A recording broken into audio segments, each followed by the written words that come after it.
اللہ فرماتا ہے ما یفعل اللہ بعذابکم، وہ تمہیں عذاب دے کے کیا کرے گا؟ ذرا لہجہ دیکھیے، ذرا انداز، ما یفعل اللہ بعذابکم، وہ تمہیں عذاب دے کے کیا کرے گا؟ تم اس کی مخلوق ہو، اپنے دستے قدرت سے اس نے تمہیں بنایا ہے، تو وہ تمہیں عذاب دے کے کیا کرے گا؟ اس کی ضرورت نہیں ہے کہ تمہیں عذاب دے، نہ اس کی چاہت ہے کہ تمہیں عذاب دے، کوئی خود چھلانگے لگائے تو اس کی مرضی۔ فرمایا کہ ما یفعل اللہ بعذابکم، وہ تمہیں عذاب دے کے کیا کرے گا؟ ان شکرتم وآمنتم، اگر تم شکر ادا کرو اور ایمان لاؤ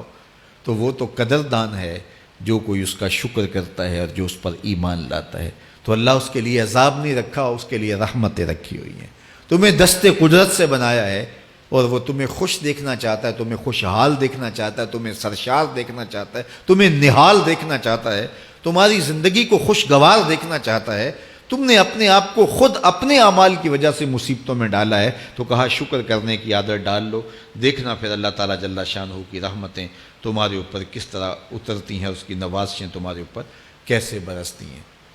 توکل اگر ہم سیکھ جائیں تو توکل ایک ایسی دولت ہے کہ جو خوشحال زندگی کی ضمانت بنتی۔ جب ہم اللہ پر توکل نہیں کرتے اور ہم سمجھتے ہیں یہ سب کچھ ہماری محنت کا نتیجہ ہی ہوگا، اور نتیجہ جب نہیں آتا تو پھر ہم بے چین مضطرب ہو جاتے ہیں، اور جب ہم اس پہ توکل کر لیں تو پھر ہمارا صرف اتنا ہی کام ہے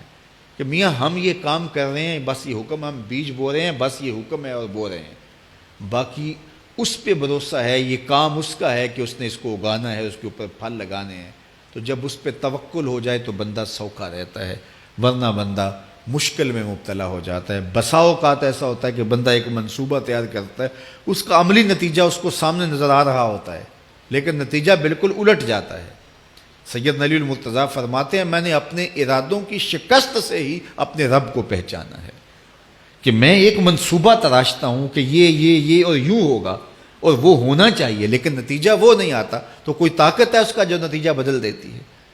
تو بندہ اس طاقت پہ یقین کرتے، اس پہ توکل کر کے جو ہے وہ اس پہ بھروسہ کر لے تو زندگی سوکھی ہو جاتی ہے۔ مغرب میں جو اللہ پر یقین نہیں رکھتے وہ خودکشی کر لیتے ہیں کہ یہ کیوں ہو گیا، ایسا نہیں ہونا چاہیے تھا، لیکن ہم خودکشی اس لیے نہیں کرتے، ہم کہتے ہیں میرا رب جس طرح چاہے اس طرح ہی ہوتا ہے، جو اس نے طے کیا ہوا ہے وہ کر کے رہتا ہے۔ اس لیے تم اس پہ توکل کر لو اور اس پہ بھروسہ کرو۔ حضور علیہ الصلوۃ والسلام نے فرمایا لو انکم توکلون علی اللہ حق توکلہ، اللہ پر توکل کرنے کا جو حق ہے اگر تم وہ ادا کر دے تو فرمایا اللہ تمہیں ایسے رزق عطا کرے جیسے پرندوں کو عطا کرتا ہے۔ ہمارا تو کاروبار ہے، یہ فیکٹری ہے، یہ دکان ہے، یہ ہماری نوکری ہے، ہم نے یہاں سے کمائی کرنی ہے۔ پرندوں کا کوئی کاروبار نہیں ہوتا، کوئی نوکری نہیں ہوتی، کوئی ٹھیا، کوئی اڈا نہیں ہوتا جہاں جا کے انہوں نے رزق کے لیے کوئی آغاز کرنا ہوتا ہے، بلکہ حضور نے فرمایا تغدو خماسا وتروح بطانا، جب وہ صبح گھر سے نکلتے ہیں تو خالی پیٹ نکلتے ہیں اور انہیں کوئی اپنی منزل کا تعین نہیں ہوتا، جدھر خیال آیا اڑ گئے ادھر، لیکن کبھی ایسا نہیں ہوا کہ شام کو خالی پیٹ واپس آئے ہوں، کہا وہ پیٹ بھر کے آتے ہیں۔ باہو بولے بن توکل پنچھی اڑ دے، خرچ نہ پلے زیرا ہو، جب گھر سے اڑتے ہیں تو ان کے پلے نہ کوئی خرچ ہوتا ہے، نہ راس المال ہوتا ہے، نہ کوئی اوزار ہوتے ہیں، نہ کوئی ہتھیار ہوتے ہیں، کچھ بھی نہیں ہوتا، یوں ہی گھر سے نکلتے ہیں، کبھی بھی خالی پیٹ نہیں آئے۔ فرمایا اگر اللہ پہ پرندے توکل کر لیں تو اللہ اسے بھی عطا کرتا ہے، تم توکل کرو گے تو تمہیں عطا نہیں کرے گا، تو تمہاری زندگی سوکھی ہوگی۔ گھر سے نکلو کام کے لیے، فیکٹری کے لیے، مزدوری کے لیے، لیکن ٹینشن نہیں لینی کہ کیسے ملے گا، کیسے ہوگا، درود پڑھتے جاؤ اور مصطفیٰ کریم پہ سلام پڑھتے جاؤ، وہ تمہارے لیے رزق کے دروازے کھول دے گا۔